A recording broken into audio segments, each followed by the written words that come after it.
I got so much motherfucking design on right now.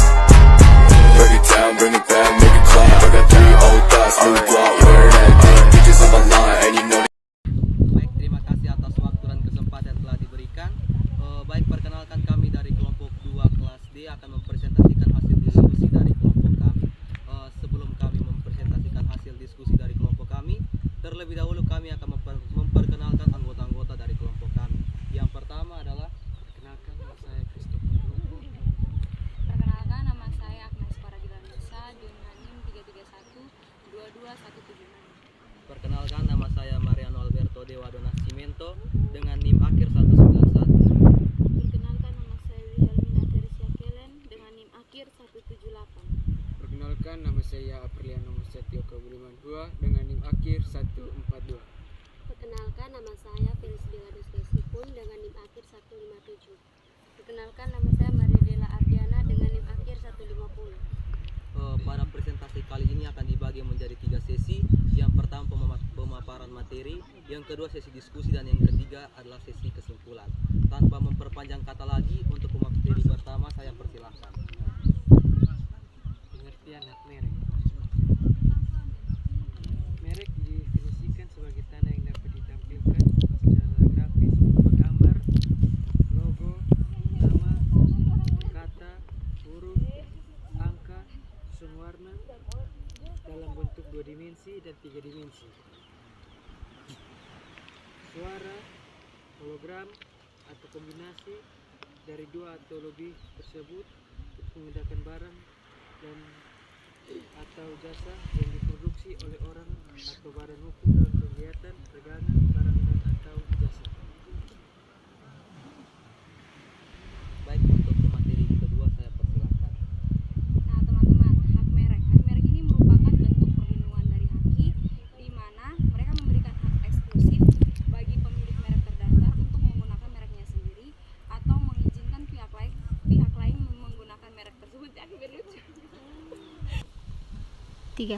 Nah, teman-teman, hak merek di sini merupakan perlindungan dari haki, yang dimana hak merek tersebut, perlindungan tersebut memberikan hak eksklusif bagi pemilik merek terdaftar atau menggunakan pemilik atau mengizinkan pemilik lain menggunakan merek tersebut dengan sebuah lisensi.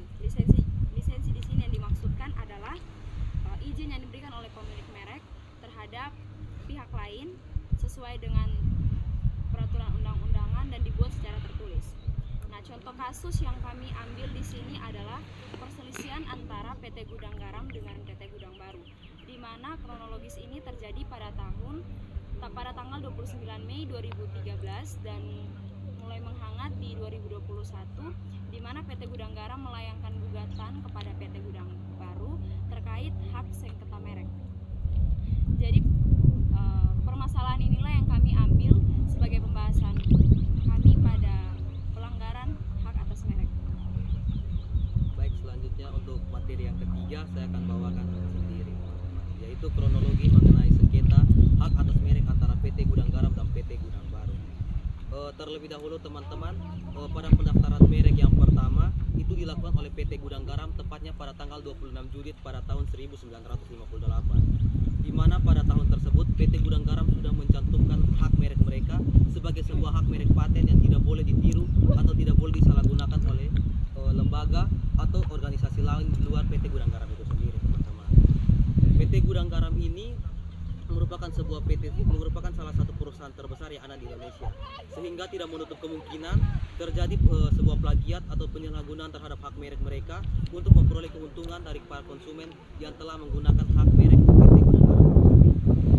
Dan di mana kasusnya itu adalah PT Gudang Baru dan PT Gudang Garam yang melakukan pelanggaran hak atas merek terhadap PT Gudang Garam. Sengketa ini sudah terjadi pada tahun 2013, di mana tepatnya pada tanggal 29 Mei 2013, teman-teman. Di mana pada tahun 2013 itu PT Gudang Baru telah dilayangkan tuntutan terhadap PT Gudang Garam karena melakukan pelanggaran terhadap hak atas merek, di mana pada bagian kemasan dan juga bagian hasil produk yang telah dihasilkan oleh PT Gudang Baru memiliki kesamaan persis terhadap PT Gudang Garam itu sendiri, teman-teman.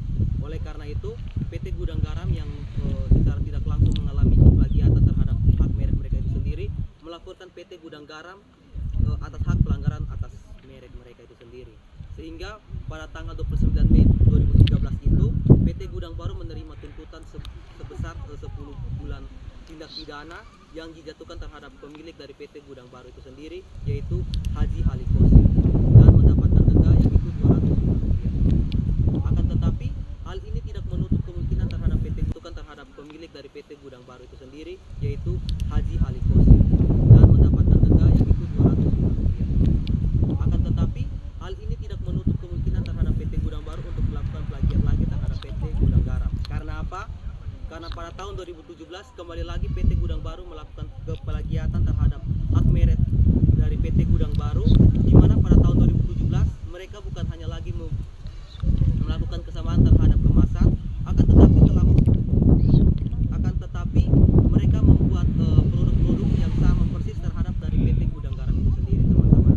Sehingga pada tanggal 28 Agustus 2017 PT Gudang Garam kembali lagi melayangkan tuntutan terhadap PT Gudang Baru atas hak pelanggaran terhadap merek. Sehingga pada tahun 2017 kembali lagi sanksi yang dijatuhkan terhadap PT Gudang Baru diputuskan oleh MK pada tanggal 29 Agustus 2017. Akan tetapi juga pada tahun 2017 ini pengadilan yang melakukan putusan terhadap PT Gudang Garam ini, PT Gudang Garam ini tidak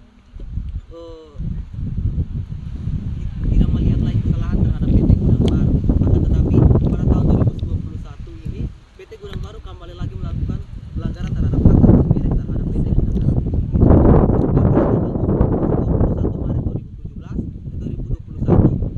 PT Gudang Baru kembali lagi melakukan pelanggaran hak terhadap merek atas PT Gudang Baru, teman-teman. Yang hasil putusannya telah dibacakan pada tanggal 21 April 2021. Sekian dari saya untuk materi Bapak. PT Gudang Garam menggugat PT Gudang Baru sebanyak 2 kali. Penyelesaian kasus.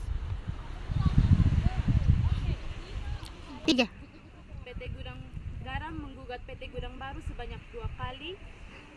Penyelesaian pada kasus yang pertama dengan adanya putusan MA nomor 104 PK garing pidana SUS garing 2015 tertanggal 10 November 2015. Isi putusan ini menyatakan terdakwa Haji Alikosan secara sah dan meyakinkan terbukti bersalah melakukan tindakan pidana. 2. Menjatuhkan pidana terhadap terdakwa berupa pidana penjara selama 1 tahun dan 6 bulan dengan perintah segera masuk tahanan dan membayar denda sebesar 200 juta dengan hukuman pengganti 6 bulan kurungan. 3. Menyatakan barang bukti yang disita sebagaimana yang telah terlampir disita dan dimusnahkan ada 17 garing PN Kejapen. 1. Menyatakan bahwa terdakwa Haji Alikosan tersebut telah terbukti secara sah dan meyakinkan menurut hukum bersalah melakukan tindakan pidana dengan sengaja dan tanpa hak menggunakan merek yang sama. Yang kedua, menjatuhkan pidana kepada terdakwa dengan pidana penjara selama 10 bulan. Yang ketiga, menjatuhkan pidana denda kepada terdakwa sebesar 50 juta. Yang keempat, menetapkan jika denda tersebut tidak dibayar, maka diganti dengan kurungan selama 2 bulan. Selanjutnya saya akan menjelaskan tentang penyelesaian sengketa antara Gudang Garam dan PT Gudang Baru. Dari kasus 2017, PT Gudang Garam telah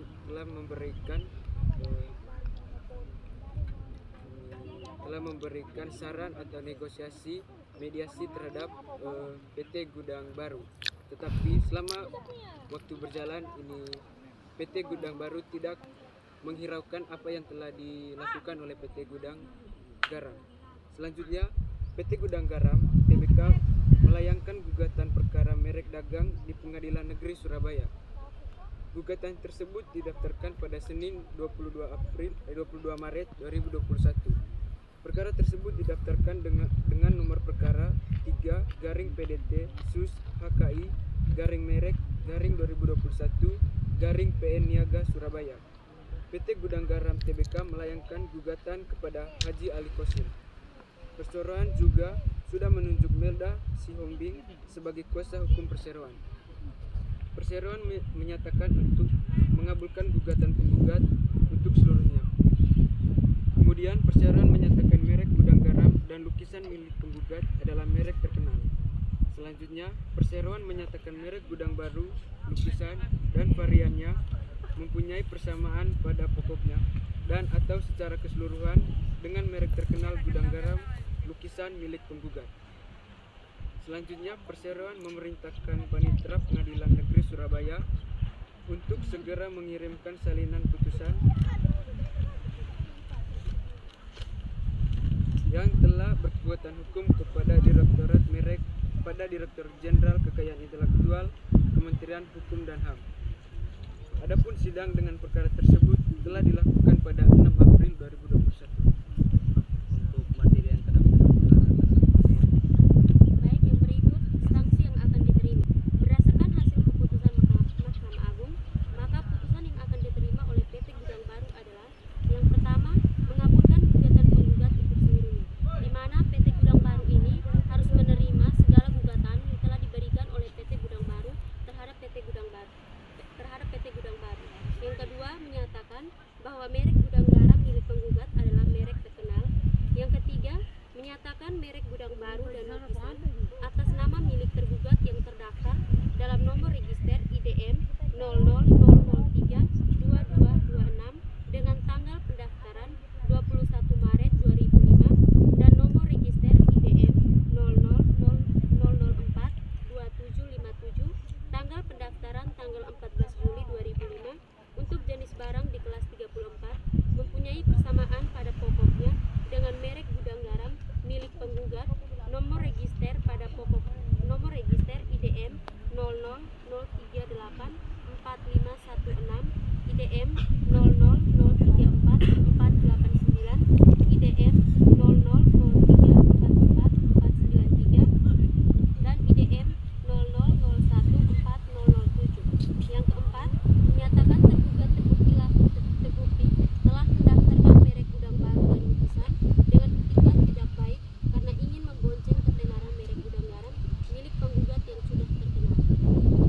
Yang keenam, membatalkan pendaftaran merek gudang baru dan lukisan milik penggugat, nomor register IDM 00032226 tanggal pendaftaran 21 Maret 2005 dan nomor register IDM 00042757 tanggal pendaftaran 14 Juli 2005 untuk jenis barang kelas 34 dari daftar umum merek Direktorat Jenderal Haki dengan segala akibat hukumannya.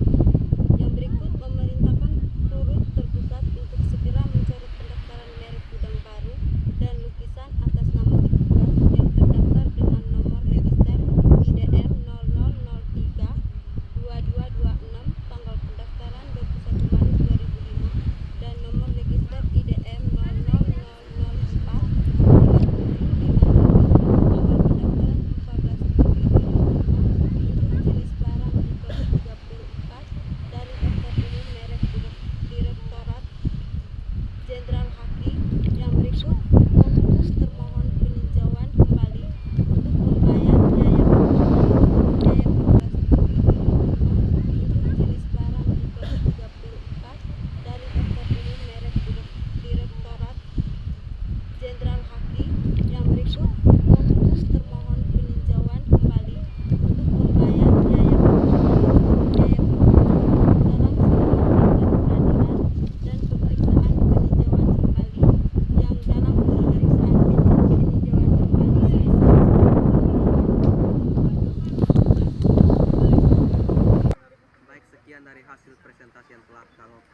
2 kami lakukan.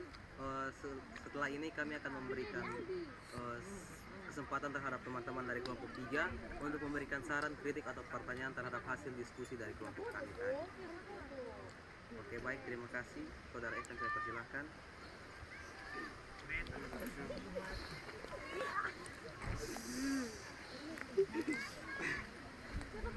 Baik, terima kasih atas kesempatan yang diberikan kepada saya. Sebelumnya perkenalkan, Nama saya Stefanus Bukivan dengan NIM akhir 193. Di sini yang ingin saya tanyakan itu mengenai dengan kronologi kasus yang sudah ditanyakan oleh teman Dewan sendiri. Yang di dalamnya itu mengatakan bahwa ditemukan fakta di lapangan bahwa merek-merek pada produk-produk gudang baru telah menyesatkan.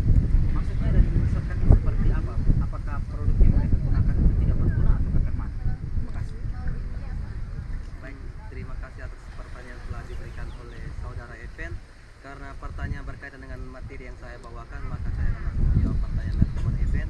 Itu menyesatkan itu bukan produknya tidak berguna atau tidak bermutu di tengah konsumen, saudara Evan. Menyesatkan itu karena apa?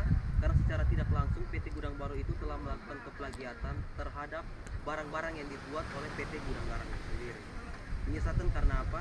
Karena dari hasil plagiatannya itu barang-barang yang disediakan oleh PT Gudang Baru itu sama persis, sehingga membuat konsumen dari PT Gudang Garam itu akan merasa kebingungan mana yang benar antara hasil dari PT Gudang Baru dengan hasil yang telah dibuat oleh PT Gudang Garam itu sendiri.